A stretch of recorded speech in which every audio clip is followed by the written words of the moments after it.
Assalamualaikum warahmatullahi wabarakatuh. Bismillahirrahmanirrahim. Alhamdulillahirabbil alamin. Nasta'inu ala umuri dunya waddin. Wassalatu wassalamu ala asyrafil anbiya wal mursalin wa ala alihi wa sahbihi ajma'in.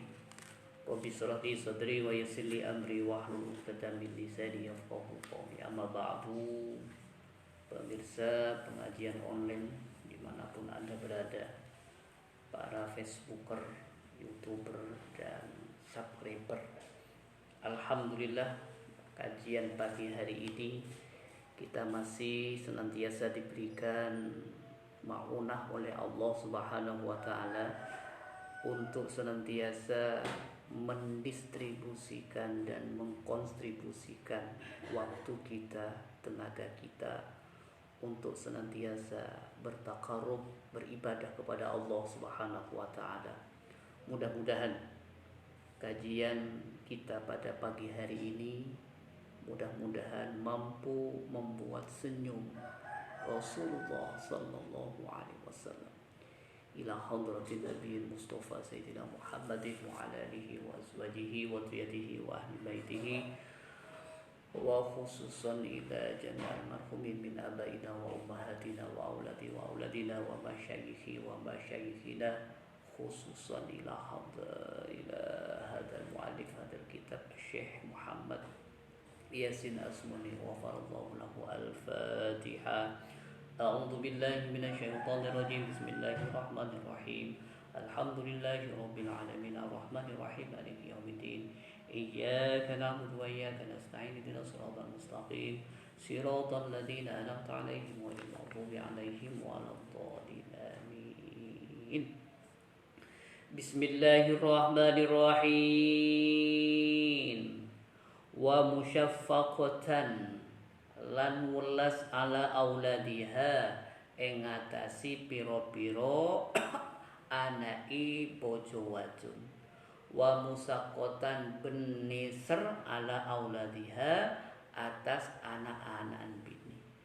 Jadi salah satu trik untuk membahagiakan seorang suami yang dilakukan seorang istri itu diantaranya adalah mempunyai rasa kasih sayang terhadap anak-anaknya, mempunyai belas kasih, mempunyai rasa cinta terhadap anak-anaknya sendiri. Karena tidak sedikit seorang ibu itu terlalu kasar memperlakukan anaknya, sedikit-sedikit marah terhadap anaknya, sedikit-sedikit menjewer anaknya, sedikit-sedikit mendamprat anaknya. Nah, kalau itu dilakukan tiap hari dan itu dilihat oleh suami, itu akan menggerus rasa kasih sayang seorang suami terhadap dirinya. Oleh sebab itu, saya sarankan wahai para istri, seyogyanya kalian harus peduli, harus mempunyai rasa simpati, empati, kasih sayang terhadap anak kalian. Karena perilaku kalian itu cerminan perilaku anak kalian terhadap kalian. Makanya semakin kita mempunyai rasa kasih sayang kepada anak-anak kita, maka otomatis nanti anak-anak kita itu akan selalu menyayangi kita. Wa hafizatan lan ngrekso li sirriha maring rahasiani mar'ah. Wa hafizatan lan araksa li sirriha maring rahasiana orang bini. Wa hafizatan li sirriha, jadi mampu menjaga rahasianya. Karena dalam hubungan keluarga, jadi apalagi sudah mampu hidup puluhan tahun, maka tentu aib atau rahasia pasangan itu masing-masing pihak sudah mempunyai, sudah mengetahui. Nah, rahasia suami pasti sudah diketahui oleh istrinya. Begitu pula sebaliknya, rahasia sang istri juga diketahui oleh suaminya. Oleh sebab itu, maka keduanya itu wajib mampu menjaga, memelihara, menyembunyikan rahasia pasangannya. Karena tidak sedikit rahasia-rahasia itu dibeberkan kepada orang lain. Karena tidak sedikit pasangan suami istri itu terjadi percekcokan karena membuka aib salah satu pihak, terutama sang suami ketika ngobrol sama teman-temannya, rahasia-rahasia privasi, rahasia-rahasia seksual, rahasia-rahasia ranjangnya itu diceritakan kepada teman-temannya.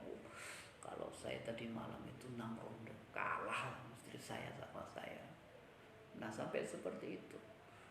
Begitu pula istrinya ketika ngobrol sama teman-temannya, apalagi nyucinya itu di sungai. Nah, biasanya ngerumpi. Sada lakin pokala mar sarondana kiok. Nah, itu tidak boleh itu. Kenapa? Karena itu adalah rahasia keluarga yang tidak boleh dipublish, tidak boleh dieksplorasi ke orang lain. Wa qasiratal lisan lan kang jedhek gunemi ansabil auladi saking misuwe pira-pira anahe. Wa muraja'ataz zaujati lan niti-niti penggaweane bojo lanang. Ihya Ulumuddin juz 2 halaman 59, Tab'at Tijariyah Al-Kubra Al-Qahirah. Wa qasiratal lisan ben ta'jremi ansabil aulad dari apesuan anak. Wa muraja'ataz zauji benti neliti kelakon laki. Wa qasiratul lisan ansabil aulad. Jadi seorang ibu itu tidak boleh cerewet, apalagi senantiasa misui anaknya, memarahi anaknya, menjewer anaknya sedikit-sedikit, bahkan tidak sedikit menyiksa anaknya. Bahkan kabar yang teranyar itu ada seorang ibu menganiaya, bahkan membacok anaknya yang baru umur 2 tahun disebabkan ketika menyusu puting susunya itu digigit. Akhirnya anaknya itu dilempar, langsung dibacok, ada beberapa tusukan itu. Tapi bukan di Indonesia, di negara lain.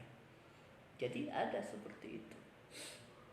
Bahkan tidak cukup itu, tidak sedikit ibu kandungnya itu membunuh anak kandungnya sendiri.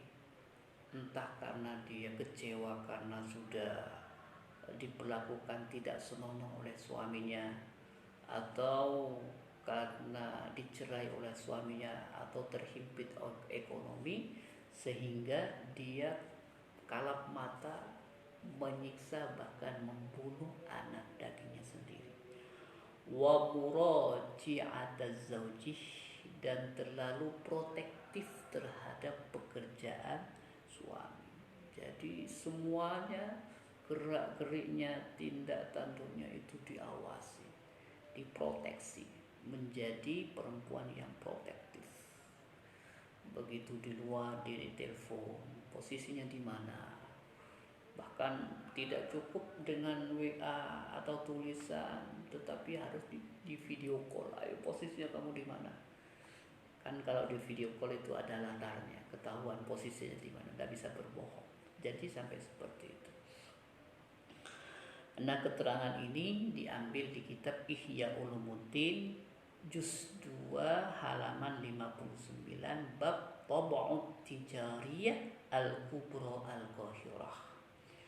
An Abdillah saking an Abdillah anin Nabi sallallahu alaihi wasallam saking Kanjeng Nabi Muhammad sallallahu alaihi wasallam qala dawu sapa Kanjeng Nabi, sholatul mar'ati utawi sholati wong wedok fi baitiha ing dalem omahe mar'ah afdalu iku luwih afdal min sholatiha saking sholati mar'ah fi hujuratiha ing dalem kamari mar'ah.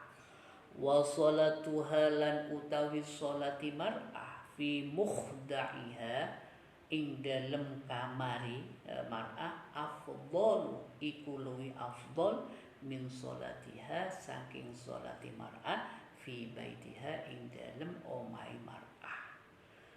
An Abdillah dari Abdullah anin Nabi sallallahu alaihi wasallam dari Gusti Kanjeng Nabi Muhammad sallallahu alaihi wasallam qala adabu posera Gusti Kanjeng Nabi sholatul mar'ati tining sholata orang berbini fi baitiha dalam jompoan orang berbini afdalu ponika lebih utama langkung sae langkung utama min sholatiha dari sholat mar'ah fi hujratiha dalam kamar mar'ah.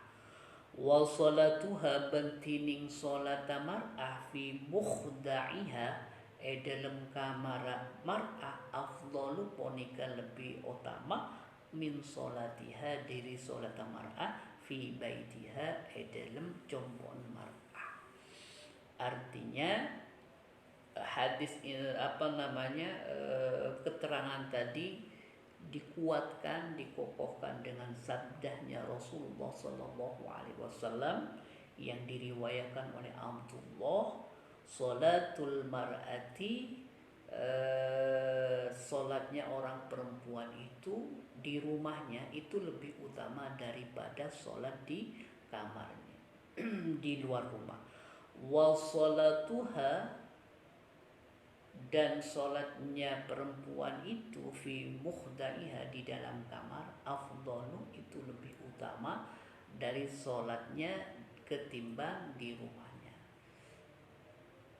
Haddasa Muhammad ibnul Musanna haddasana cerita Muhammad sopo Muhammad ibnul Musanni qala dawu sopo Muhammad sholatul mar'ati utawi sholati wong wedok fi mukhda'iha ing dalem kamari mar'ah afdaluh iku luwih utama min sholatiha saking sholati mar'ah fi baitiha ing dalem omahe mar'ah. Wa sholatuha lan utawi sholati mar'ah fi baitiha ing dalem omahe mar'ah afdalu iku luwih utama min sholatiha saking sholati mar'ah fi hujratiha ing dalem pelatarani omahe mar'ah. Haddatsana ajrita Muhammad ibnul Musanni posira Muhammad ibnul Musanni qala adabu posira Muhammad bin Musanni sholatul mar'ati tining sholat orang babini fi muhdaiha dalem kamar orang babini afdalu ponika langkung utama min sholatiha dari sholat mar'ah fi baitiha tengpeng jombon mar'ah. Wa sholatuha bantiring sholat orang babini fi baitiha dalam jombon babini afdalu ponika langkung utama min sholatiha dari sholat babini fi hujratiha dalam pelataranna jombon mar'ah. Jadi hadis di depan itu dikuatkan juga yang diriwayatkan oleh Muhammad bin Musanni qala dawu sapa Kanjeng Nabi Muhammad sallallahu alaihi wasallam sholatul mar'ati fi mukhda'iha sholatnya seorang perempuan di kamarnya, di biliknya, di ruang tidurnya afdalu min sholatiha fi baitiha itu lebih utama dibandingkan sholat di rumahnya. Wa sholatuha fi baitiha dan sholatnya seorang perempuan di rumahnya afdalu lebih utama fi sholatiha dari sholatnya mar'ah fi hujratiha di ruang depan atau di musola dan lain sebagainya. Artinya kalau perempuan itu lebih utama sholat di tempat-tempat yang mempunyai privasi. Jadi kalau perempuan itu lebih utama sholat di kamar. Kalau misalkan nggak punya kamar, kamar terbuka misalkan, maka dianjurkan di rumahnya saja. Kalau misalkan dia tidak punya rumah, ngampung misalkan, ya sholat di musola atau di depan rumah atau di musola pribadi. Jadi kesimpulannya bahwa perempuan itu agar mendapatkan curahan perhatian dari suaminya harus mempunyai belas kasih sayang terhadap anaknya, menjaga rahasia suaminya, jangan terlalu keras mendidik anak-anaknya, apalagi sampai dijewer, dicubit dan lain sebagainya. Dan yang terakhir, tidak terlalu protektif terhadap suaminya. Itu mungkin yang bisa saya sampaikan pada kajian pada pagi hari ini. Mudah-mudahan itu bermanfaat bagi kita semuanya. Wallahu wafiq ila aqwamit thoriq. Assalamualaikum warahmatullahi wabarakatuh.